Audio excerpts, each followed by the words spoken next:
Hello, in front of me I've got iPhone 13. In this video I'll show you how to use Google Maps offline. Firstly, when you're opened Google Maps, tap this button right here. Now go to Offline Maps and select your own map. Adjust the area you want to download and tap Download.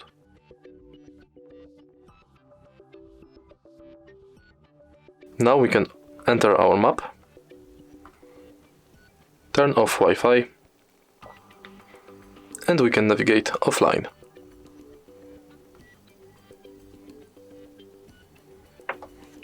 If you find this video helpful, please leave like, comment and subscribe.